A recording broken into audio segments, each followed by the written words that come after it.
माननीय प्रधानमंत्री जी से अनुरोध करता हूं कि वह इस विषय पर अपने विचार सदन को साझा करें।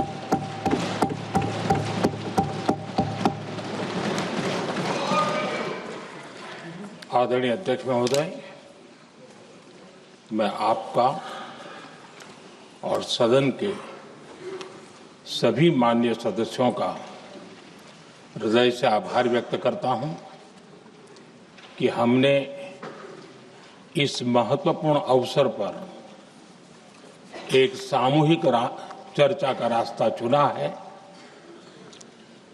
जिस मंत्र ने, जिस जयघोष ने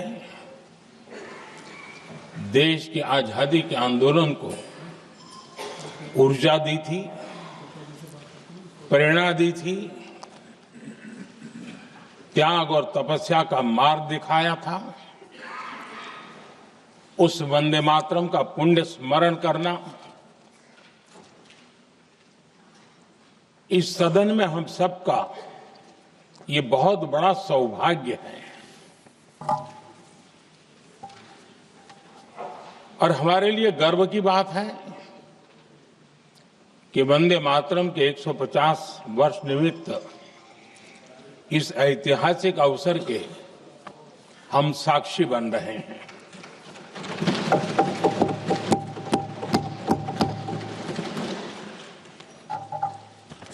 एक ऐसा कालखंड जो हमारे सामने इतिहास की अनगिनत घटनाओं को अपने सामने लेकर के आता है। ये चर्चा सदन की प्रतिबद्धता को तो प्रकट करेगी, लेकिन आने वाली पीढ़ियों के लिए भी, दर पीढ़ी के लिए भी ये शिक्षा का कारण बन सकती है, अगर हम सब मिलकर के इसका सदुपयोग करें तो। आदरणीय अध्यक्ष जी, एक ऐसा कालखंड है जब इतिहास के कई प्रेरक अध्याय फिर से हमारे सामने उजागर हुए हैं। अभी अभी हमने हमारे संविधान के 75 वर्ष गौरवपूर्वक मनाए हैं। आज देश सरदार वल्लभ भाई पटेल की और भगवान बिरसा मुंडा की 150वीं जयंती भी मना रहा है। और अभी अभी हमने गुरु तेग बहादुर के 350वां बलिदान दिवस भी मनाया। और आज हम वंदे मातरम की 150 वर्ष निमित्त सदन की एक सामूहिक ऊर्जा को, उसकी अनुभूति करने का प्रयास कर रहे हैं। वंदे मातरम 150 वर्ष की यात्रा अनेक पड़ावों से गुजरी है, लेकिन आदरणीय अध्यक्ष जी, वंदे मातरम का जब 50 वर्ष हुए तब देश गुलामी में जीने के लिए मजबूर था। और वंदे मातरम के 100 साल हुए तब देश आपातकाल की जंजीरों में जकड़ा हुआ था।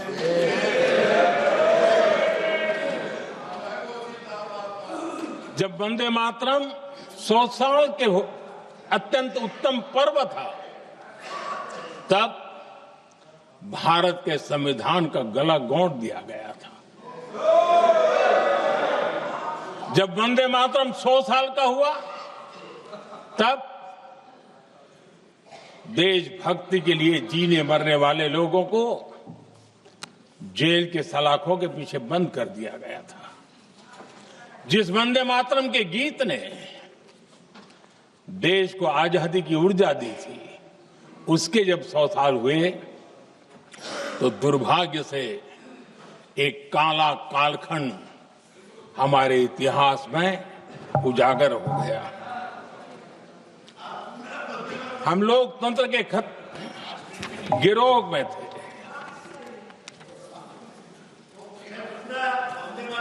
आदरणीय अध्यक्ष जी, 150 वर्ष उस महान अध्याय को, उस गौरव को पुनः स्थापित करने का अवसर है और मैं मानता हूं सदन ने भी और देश ने भी इस अवसर को जाने नहीं देना चाहिए। यही वंदे मातरम है जिसने 1947 में देश को आजादी दिलाई। स्वतंत्रता संग्राम का भावात्मक नेतृत्व इस वंदे मातरम के जयघोष में था। आदरणीय अध्यक्ष जी, आपके समक्ष आज जब मैं वंदे मातरम 150 निमित्त चर्चा के लिए आरंभ करने खड़ा हुआ हूं, यहां कोई पक्ष प्रतिपक्ष नहीं है, क्योंकि हम सब यहां जो बैठे हैं एक्चुअली हमारे लिए रण स्वीकार करने का अवसर है कि जिस वंदे मातरम के कारण लक्षावधि लोग आजादी का आंदोलन चला रहे थे और उसी का परिणाम है कि आज हम सब यहां बैठे।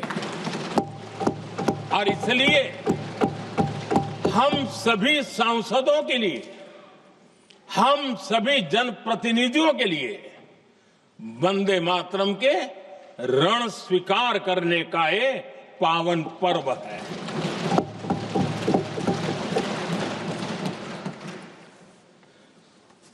और इससे हम प्रेरणा लेकर के वंदे मातरम की जिस भावना ने देश की आजादी का जंग लड़ा, उत्तर दक्षिण पूर्व पश्चिम पूरा देश एक स्वर से वंदे मातरम बोल के आगे बढ़ा। फिर से एक बार अवसर है कि आओ हम सब मिल के चले, देश को साथ लेके चले। आजादी के दीवानों ने जो सपने देखे थे उन सपनों को पूरा करने के लिए वंदे मातरम 150 हम सबकी प्रेरणा बने, हम सबकी ऊर्जा बने और देश आत्मनिर्भर बने। 2047 में विकसित भारत बना करके हम रहे, इस संकल्प को दोहराने के लिए ये वंदे मातरम हमारे लिए एक बहुत बड़ा अवसर है। आदरणीय अध्यक्ष जी, दादा तबीयत तो ठीक है ना? नहीं, कभी कभी इस उम्र में हो जाता है। आदरणीय अध्यक्ष जी, वंदे मातरम की इस यात्रा की शुरुआत बंकिम चंद्र जी ने 1875 में की थी और गीत ऐसे समय लिखा गया था जब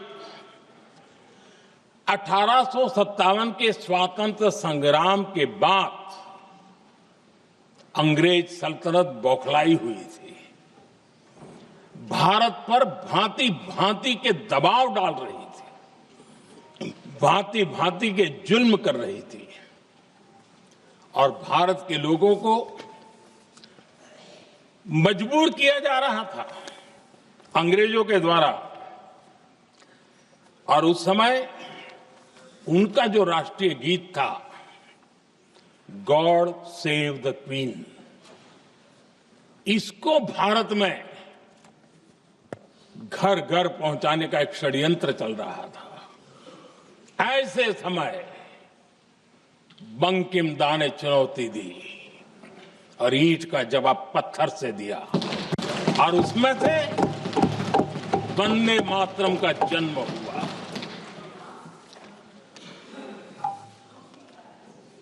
इसके कुछ वर्ष बाद 1882 में जब उन्होंने आनंद मठ लिखा तो इस गीत का उसमें समावेश किया गया।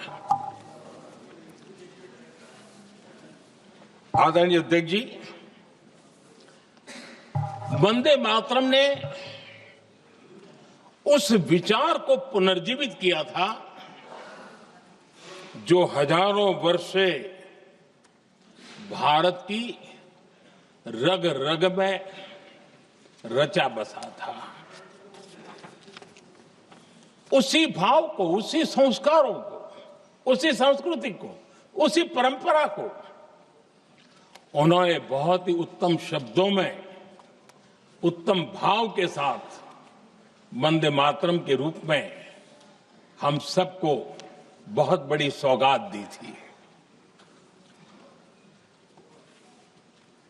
वंदे मातरम ये सिर्फ केवल राजनीतिक आजादी की लड़ाई का मंत्र नहीं था। सिर्फ हम अंग्रेज जाए और हम खड़े हो जाए, अपने राह पर चले, इतने मात्र तक वंदे मातरम प्रेरित नहीं करता था, उससे कहीं आगे था। आजादी की लड़ाई इस मातृभूमि को मुक्त कराने का भी जंग था। अपनी मां भारती को उन बेड़ियों से मुक्ति दिलाने का एक पवित्र जंग था। और वंदे मातरम की पृष्ठभूमि हम देखें, उसके संस्कार सरिता देखें, तो हमारे यहां वेद काल से एक बात बार बार हमारे सामने आई है। जब वंदे मातरम कहते हैं तो वही वेद काल की बात हमें याद आती है। वेद काल से कहा गया है, माता भूमि ही पुत्रो अहम पृथिव्याः, अर्थात ये भूमि मेरी माता है और मैं पृथ्वी का पुत्र हूं। आदरणीय अध्यक्ष जी, यही वो विचार है जिसको प्रभु श्री राम ने भी लंका के वैभव को छोड़ते हुए कहा था, जननी जन्मभूमिश्च स्वर्गादपि गरीयसी।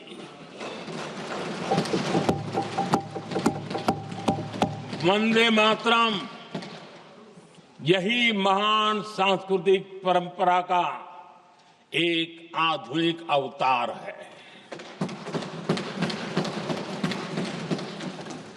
आदरणीय अध्यक्ष जी,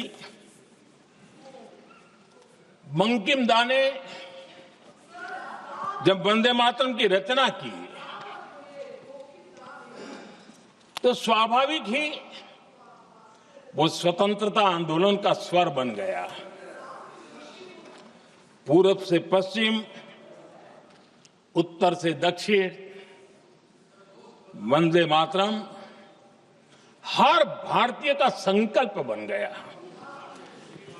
इसलिए वंदे मातरम की स्तुति में लिखा गया था,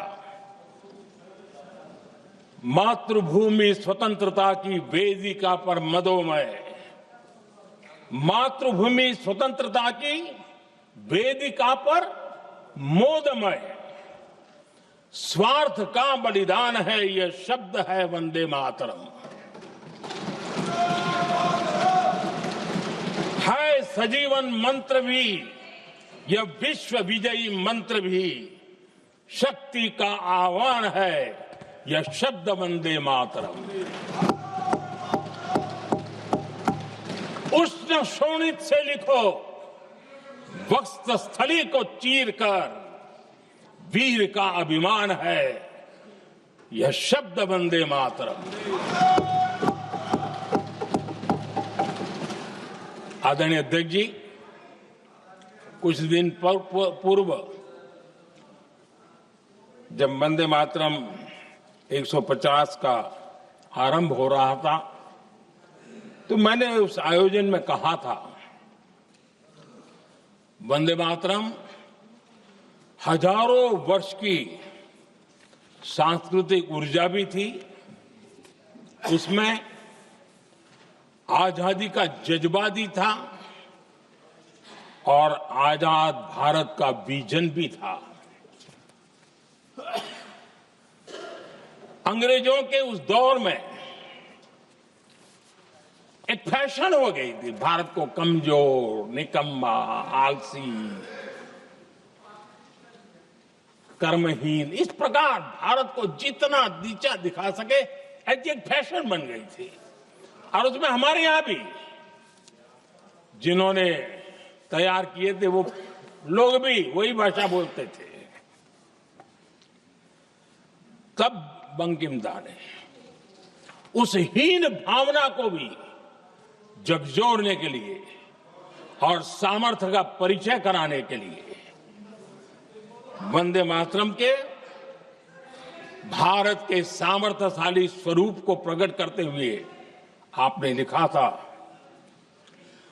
तम ही दुर्गा दश प्रहरण धारिणी, कमला कमल दल विहारिणी, वाणी विद्या दायिनी, नमामि त्वाम नमामि कमलाम, अमलाम अतुलाम, सुजलाम सुफलाम, मातरम वंदे मातरम। अर्थात भारत माता ज्ञान और समृद्धि की देवी भी है और दुश्मनों के सामने अस्त्र शस्त्र धारण करने वाली चंडी भी है। अध्यक्ष जी,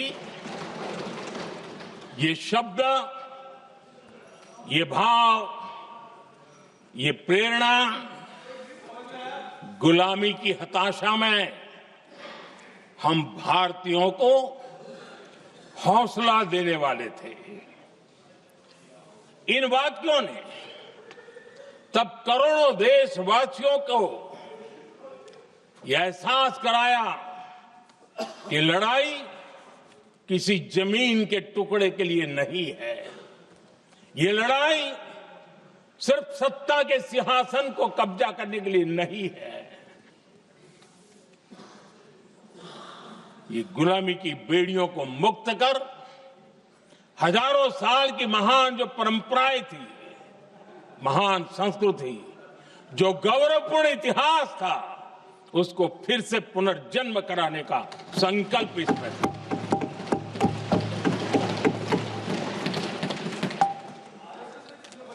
आदरणीय अध्यक्ष जी,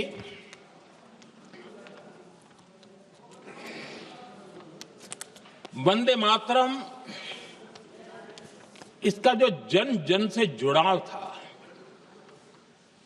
ये हमारे स्वतंत्र संग्राम की एक लंबी गाथा अभिव्यक्त होती है। आदरणीय अध्यक्ष जी, जब भी जैसे किसी नदी की चर्चा होती है,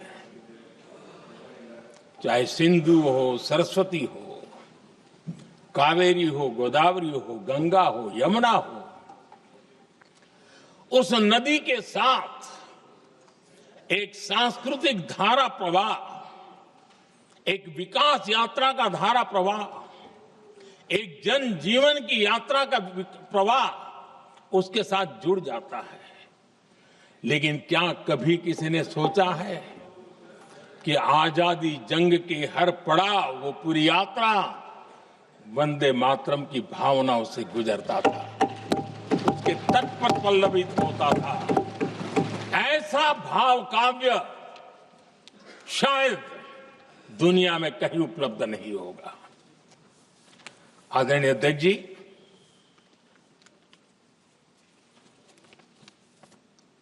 अंग्रेज समझ चुके थे कि 1857 के बाद लंबे समय तक भारत में टिकना उनके लिए मुश्किल लग रहा था।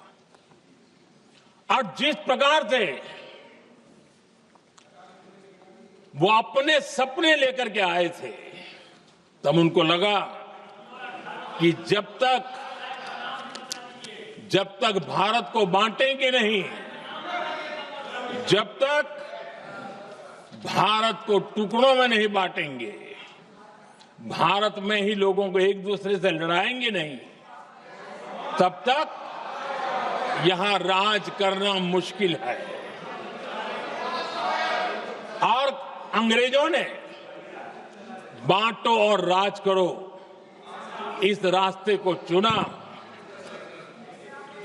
और उन्होंने बंगाल को इसकी प्रयोगशाला बनाया,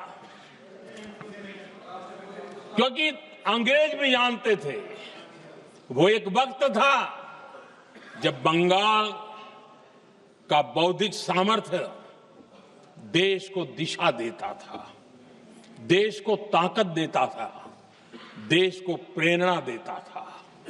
और इसलिए अंग्रेज भी चाहते थे कि बंगाल का ये जो सामर्थ्य है वो पूरे देश की शक्ति का एक प्रकार से केंद्र बिंदु है। और इसलिए अंग्रेजों ने सबसे पहले बंगाल के टुकड़े करने की दिशा में काम किया। और अंग्रेजों का मानना था कि एक बार बंगाल टूट गया तो ये देश भी टूट जाएगा और वो यावत चंद्र दिवाकरो राज करते रहेंगे, ये इनकी सोच थी। 1905 में अंग्रेजों ने बंगाल का विभाजन किया, लेकिन जब अंग्रेजों ने 1905 में ये पाप किया तो वंदे मातरम चट्टान की तरह खड़ा रहा। बंगाल की एकता के लिए वंदे मातरम गली गली का नाद बन गया था और वही नारा प्रेरणा देता था।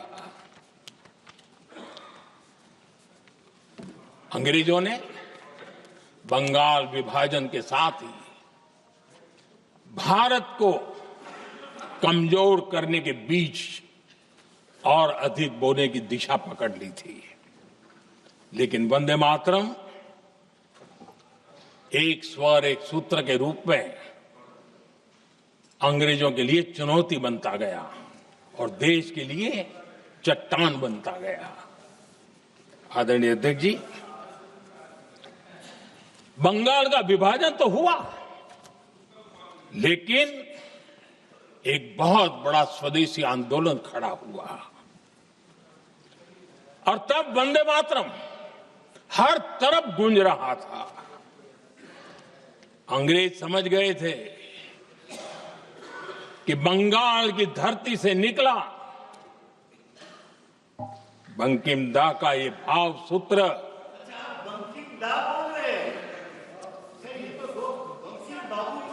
बंकिम बाबू बोले। अच्छा, thank you thank you thank you thank you thank you, आपकी भावनाओं के लिए मैं आदर करता हूं। बंकिम बाबू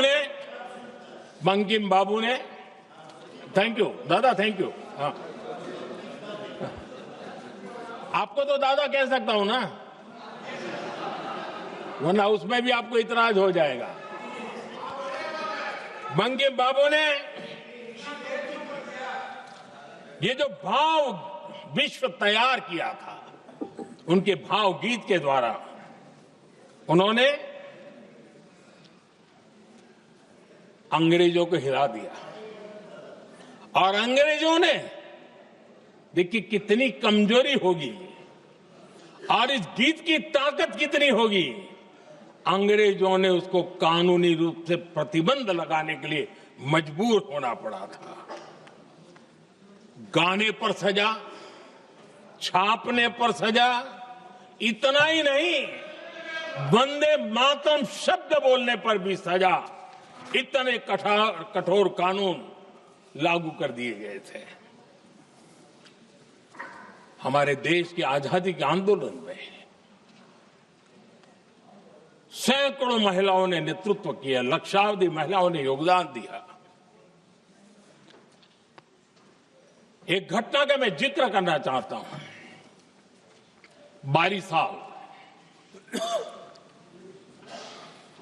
बारिसाल में वंदे मातरम गाने पर सर्वाधिक जुल्म हुए थे। वो बारिसाल आज भारत का हिस्सा नहीं रहा है और उस समय बारिसाल की हमारी माताएं, बहनें, बच्चे मैदान में उतरी थी वंदे मातरम के स्वाभिमान के लिए। इस प्रतिबंध के विरोध में लड़ाई के मैदान में उतरी थी और तब बारिसाल की एक वीरांगना श्रीमती सरोजिनी बोस,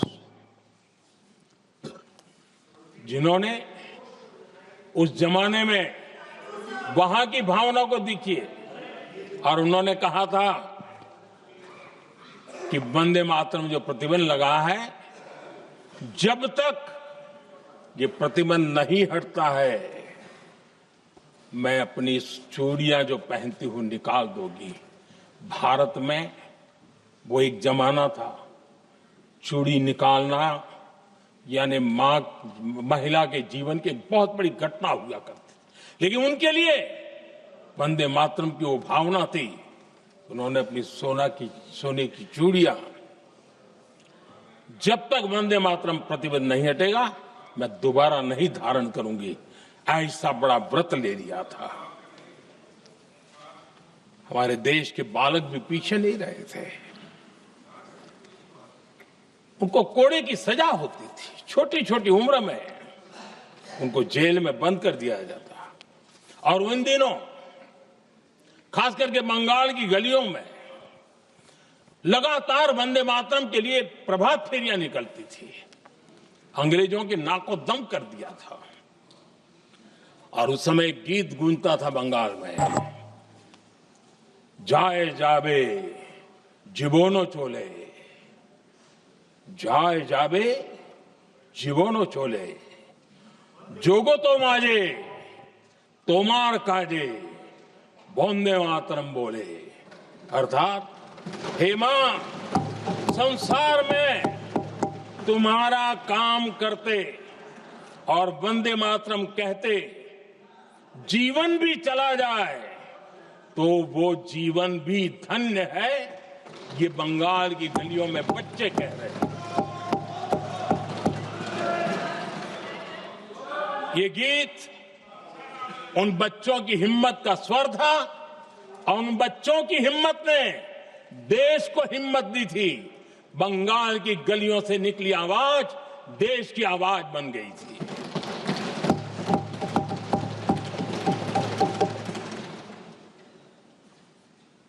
उन्नीस 1905 में फरीदपुर के गांव में बहुत छोटी छोटी उम्र के बच्चे जब वंदे मातरम के नारे लगा रहे थे, अंग्रेजों ने बेरहमी से उन पर कोड़े मारे थे। यानी एक प्रकार से जीवन और मृत्यु के बीच लड़ाई लड़ने के लिए मजबूर कर दिया था। इतना अत्याचार हुआ था। 1906 में नागपुर में नील सिटी हाई स्कूल के उन बच्चों पर भी अंग्रेजों ने ऐसे ही जुल्म किए थे। गुनाह यही था कि वो एक स्वर से वंदे मातरम बोल करके खड़े हो गए थे। उन्हें वंदे मातरम के लिए मंत्र का महात्म्य अपनी ताकत से सिद्ध करने का प्रयास किया था। हमारे जांबाज सपूत बिना किसी डर के फांसी के तख्त पर चढ़ते थे और आखिरी सांस तक वंदे मातरम, वंदे मातरम, वंदे मातरम, यही उनका भाव घोष रहता था। खुदीराम बोस, मदनलाल ढींगरा, राम प्रसाद बिस्मल, अशफाक उल्लाह खान, रोशन सिंह, राजेंद्र नाथ लाहिड़ी, रामकृष्ण विश्वास, अनगिनत जिन्होंने वंदे मातरम कहते कहते फांसी के फंदे को अपने गले पर लगाया था।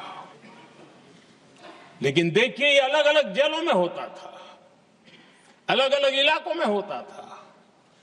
प्रक्रिया करने वाले चेहरे अलग थे, लोग अलग थे,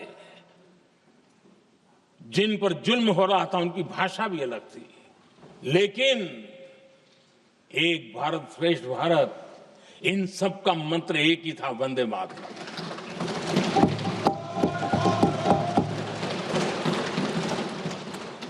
चटगांव की स्वराज क्रांति, जिन युवाओं ने अंग्रेजों को चुनौती दी, वे भी इतिहास के चमकते हुए नाम है।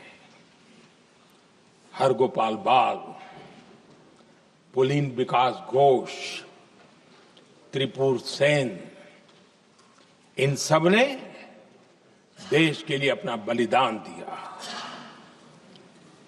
मास्टर सूर्यसेन को 1934 में जब फांसी दी गई, तब उन्होंने अपने साथियों को एक पत्र लिखा और पत्र में एक ही शब्द की गूंज थी और वो शब्द था वंदे मातरम।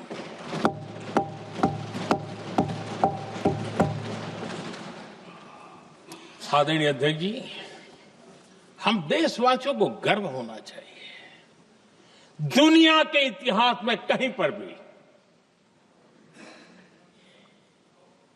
ऐसा कोई काव्य नहीं हो सकता, ऐसा कोई भावगीत नहीं हो सकता जो सदियों तक एक लक्ष्य के लिए कोटि कोटि जनों को प्रेरित करता हो और जीवन आहूत करने के लिए निकल पड़ते हो।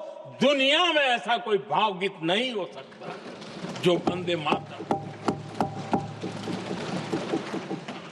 पूरे विश्व को पता होना चाहिए कि गुलामी के कालखंड में भी ऐसे लोग हमारे यहां पैदा होते थे जो इस प्रकार के भावगीत की रचना कर सकते थे।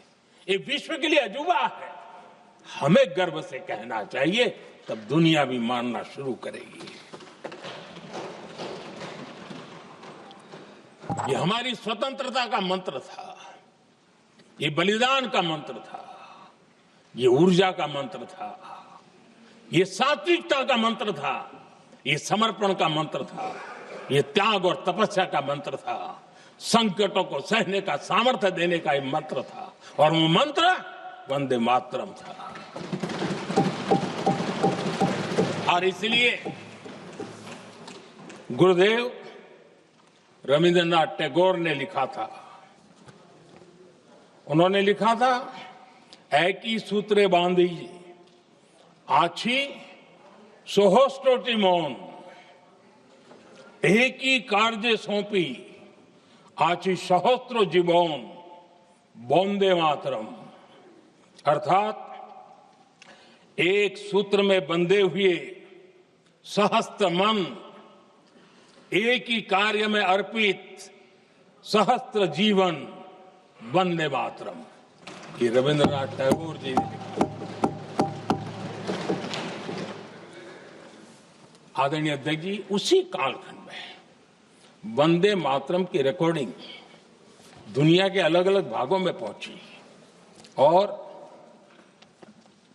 लंदन में जो क्रांतिकारियों की एक प्रकार से तीर्थ भूमि बन गया था, वो लंदन का इंडिया हाउस, वीर सावरकर जी ने वहां वंदे मातरम गीत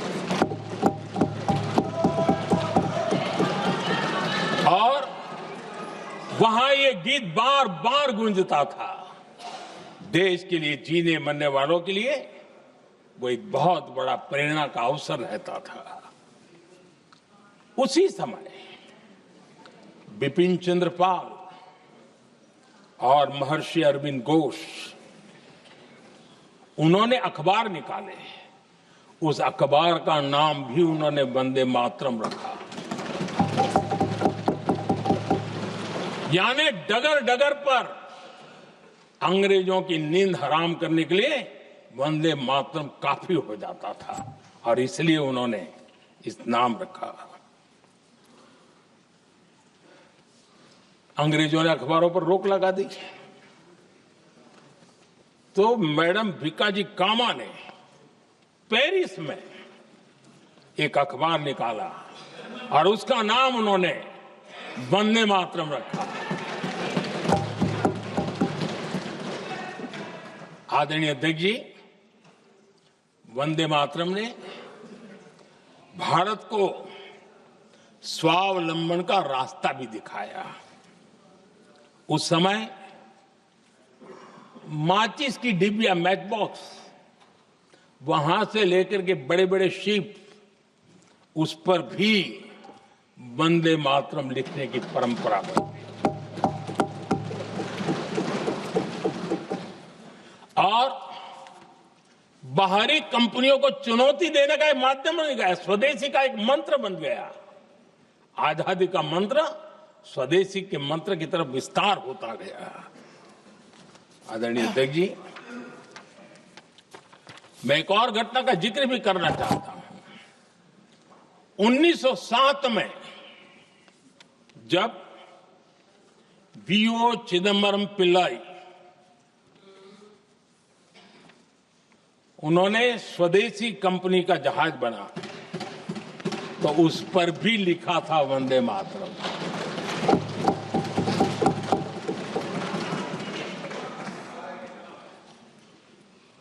राष्ट्र कवि सुब्रमण्य भारती ने वंदे मातरम को तमिल में अनुवाद किया, स्तुति गीत लिखे। उनके कई तमिल देशभक्ति गीतों में वंदे मातरम की श्रद्धा साफ साफ नजर आती है। शायद सभी लोगों को, हो सकता है तमिलनाडु के लोगों को पता हो, लेकिन सभी लोगों को यह बात का पता न हो कि भारत का ध्वज गीत भी सुब्रमण्यम भारती ने ही लिखा था।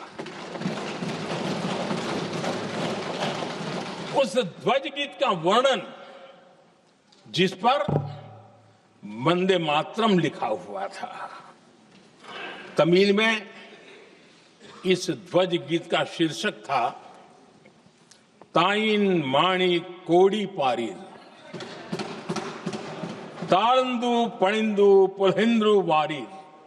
अर्थात देश प्रेमियों, दर्शन कर लो, सविनय अभिनंदन कर लो, मेरी मां की दिव्य ध्वजा का वंदन कर लो।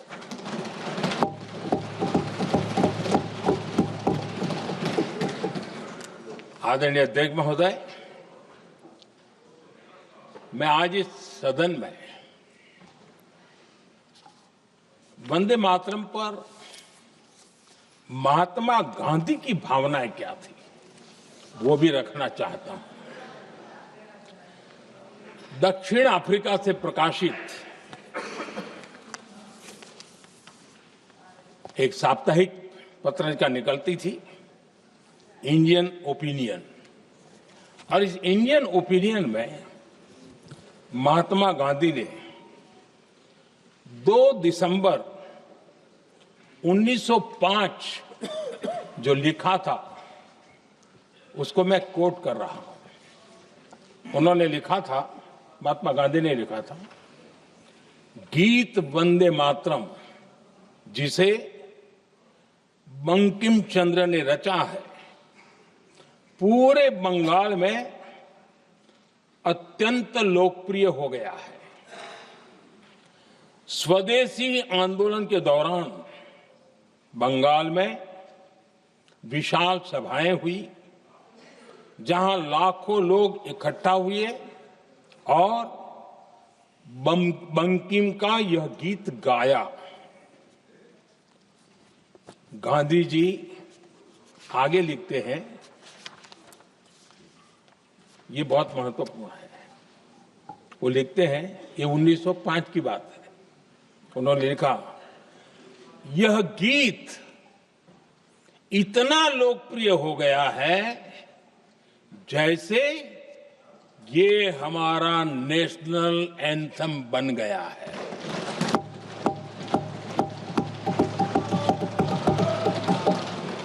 इसकी भावनाएं महान है और यह अन्य राष्ट्रों के गीतों से अधिक मधुर है।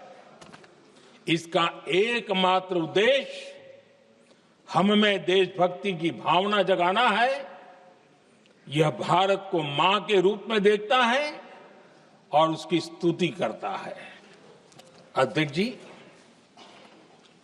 जो वंदे मातरम 1905 में महात्मा गांधी को नेशनल एंथम के रूप में दिखता था, देश के हर कोने में, हर व्यक्ति के जीवन में जो भी देश के लिए देश के लिए जागता था, उन सब के लिए वंदे मातरम की ताकत बहुत बड़ी थी। वंदे मातरम इतना महान था, जिसकी भावना इतनी महान थी, तो फिर पिछली सदी में इसके साथ इतना बड़ा अन्याय क्यों हुआ?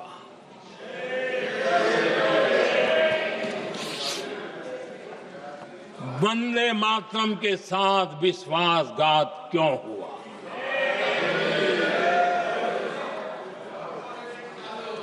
ये अन्याय क्यों हुआ?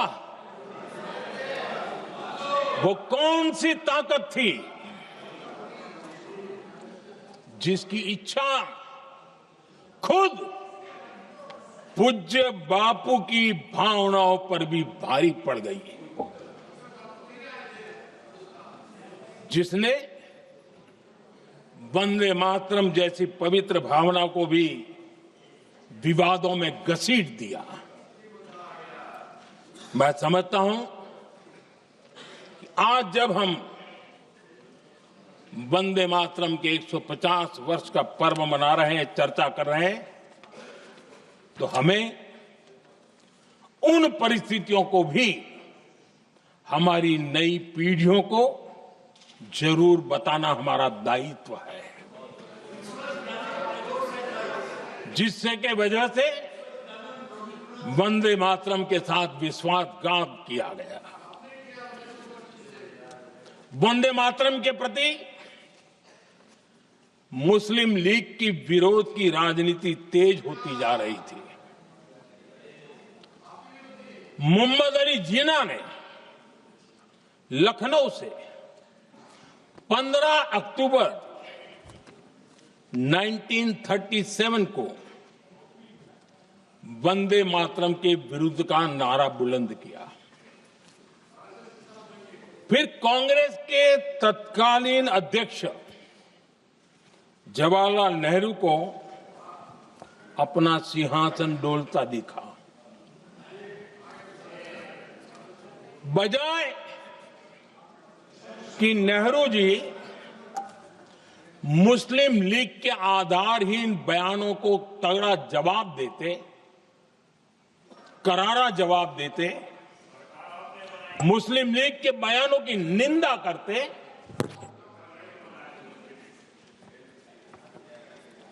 और वंदे मातरम के प्रति खुद की भी और कांग्रेस पार्टी की भी निष्ठा को प्रकट करते हैं। लेकिन उल्टा हुआ। वो ऐसा क्यों कर रहे, वो तो पूछा ही नहीं, न जाना। लेकिन उन्होंने वंदे मातरम की ही पड़ताल शुरू कर दी। जिन्ना के विरोध के 5 दिन बाद ही 20 अक्टूबर को नेहरू जी ने नेताजी सुभाष बाबू को चिट्ठी लिखी। उस चिट्ठी में जिन्ना की भावना से नेहरू जी अपनी सहमति जताते हुए कि वंदे मातरम की, ये जो उन्होंने सुभाष बाबू को लिखा है, वंदे मातरम की आनंद मठ वाली पृष्ठभूमि मुसलमानों को इरिटेट कर सकती है। मैं नेहरू जी का कोट पढ़ता हूं। नेहरू जी कहते हैं, मैंने वंदे मातरम गीत का बैकग्राउंड पढ़ा है। नेहरू जी फिर लिखते हैं, मुझे लगता है कि ये जो बैकग्राउंड है इससे मुस्लिम भड़केंगे। साथियों,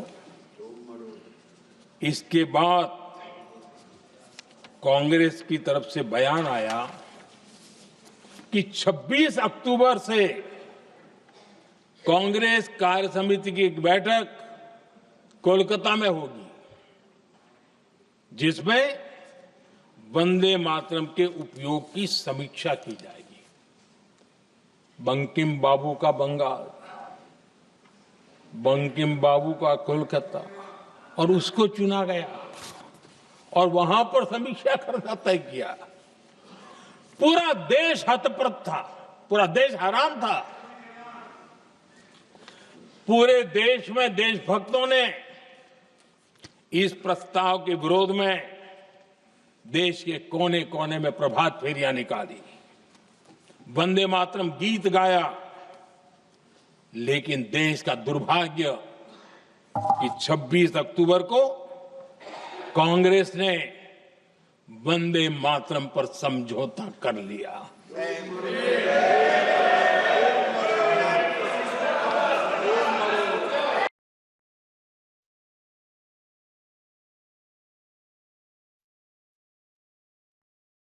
के साथ अन्याय कर दिए। उस फैसले के पीछे नकाब ये पहना गया, चोला ये पहना गया कि ये तो सामाजिक सद्भाव का काम है। लेकिन इतिहास इस बात का गवाह है कि कांग्रेस ने मुस्लिम लीग के सामने घुटने टेक दिए और मुस्लिम लीग के दबाव में किया। और कांग्रेस का ये तुष्टीकरण की राजनीति को साधने का एक तरीका था। आदरणीय अध्यक्ष जी, तुष्टीकरण की राजनीति के दबाव में कांग्रेस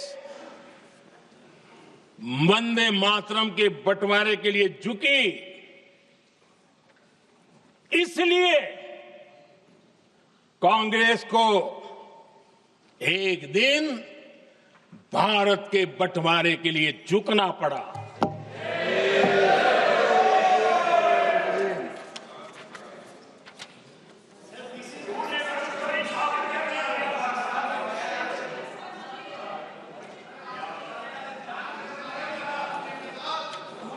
मुझे लगता है कांग्रेस ने आउटसोर्स कर दिया है।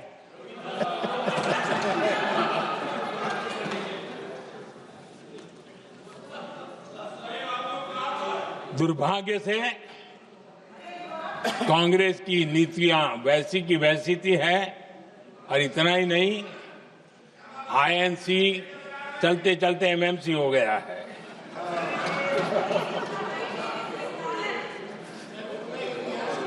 आज भी कांग्रेस और उसके साथी और जिन जिन के नाम साथ कांग्रेस जुड़ा हुआ है, सब वंदे मातरम पर विवाद खड़ा करने की कोशिश करते हैं। आदरणीय अध्यक्ष महोदय, किसी भी राष्ट्र का चरित्र, उसकी जीवटता, उसके अच्छे कालखंड से ज्यादा जब चुनौतियों का कालखंड होता है, जब संकटों का कालखंड होता है, तब प्रकट होती है, उजागर होती है और सच्चे अर्थ में कसौटी से कसी जाती है। जब कसौटी का काल आता है, तब ही ये सिद्ध होता है कि हम कितने दृढ़ हैं, कितने सशक्त हैं, कितने सामर्थ्यवान हैं। 1947 में देश आजाद होने के बाद देश की चुनौतियां बदली, देश की प्राथमिकताएं बदली, लेकिन देश का चरित्र, देश की जीवटता वही रही, वही प्रेरणा मिलती रही। भारत पर जब जब संकट आए, देश हर बार वंदे मातरम की भावना के साथ आगे बढ़ा।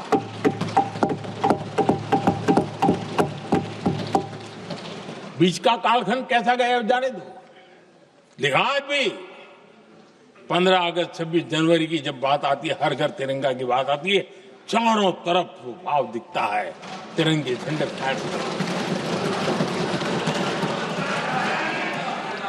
एक जमाना था जब देश पर खाद्य का संकट आया, वही वंदे मातरम का भाव था। मेरे देश के किसानों ने अंदर के भंडार भर दिए, और इसके पीछे भाव वही है, वंदे मातरम। जब देश की आजादी को कुचलने की कोशिश हुई, संविधान के पीठ पे छुरा भोंक दिया गया, आपातकाल थोप दिया गया, यही वंदे मातरम की ताकत थी कि देश खड़ा हुआ और परास्त करके रहा। देश पर जब भी युद्ध थोपे गए, देश को जब भी संघर्ष की नौबत आई, यही वंदे मातरम का भाव था। देश का जवान सीमाओं पर अड़ गया और मां भारती का झंडा फहराता रहा, विजय श्री प्राप्त कर। कोरोना जैसे वैश्विक महासंकट आया, यही देश उसी भाव से खड़ा हुआ, उसको भी परास्त करके आगे बढ़ गया। आदरणीय अध्यक्ष जी, यह राष्ट्र की शक्ति है, यह राष्ट्र को भावनाओं से जोड़ने वाला सामर्थ्यवान एक ऊर्जा प्रवाह है, ये चेतना प्रवाह है, ये संस्कृति की अविरल धारा का प्रतिबिंब है, उसका प्रकटीकरण है। ये वंदे मातरम हमारे लिए सिर्फ स्मरण करने का काल नहीं, एक नई ऊर्जा, नई प्रेरणा का लेने का काल बन जाए, और हम उसके लिए प्रति समर्पित होते चले। और मैंने पहले कहा, हम लोगों पर तो कर्ज है वंदे मातरम का। वही वंदे मातरम है जिसने वो रास्ता बनाया, जिस रास्ते से हम यहां पहुंचे हैं, और इसलिए हमारा कर्ज बनता है।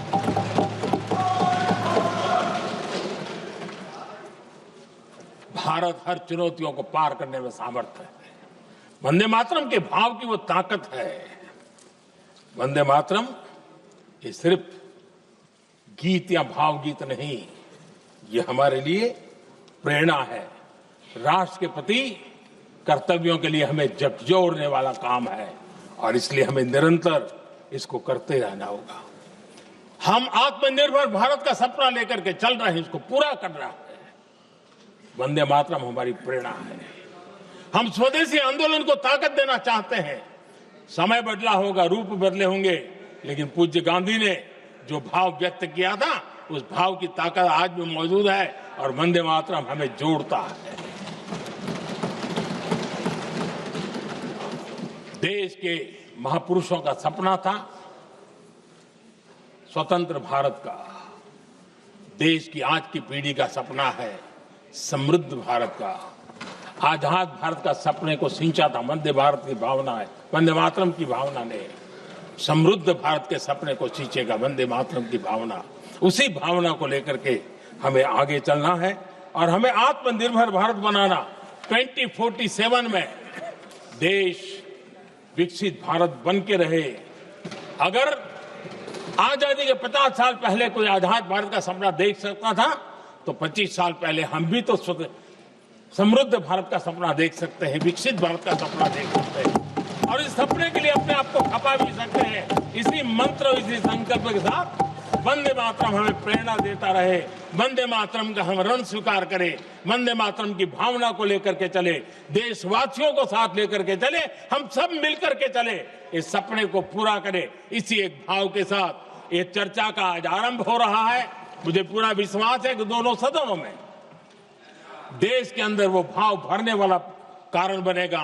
देश को प्रेरित करने वाला कारण बनेगा, देश की नई पीढ़ी को ऊर्जा देने का कारण बनेगा। इन्हीं शब्दों के साथ आपने मुझे अवसर दिया, मैं आपका बहुत बहुत आभार व्यक्त करता हूं।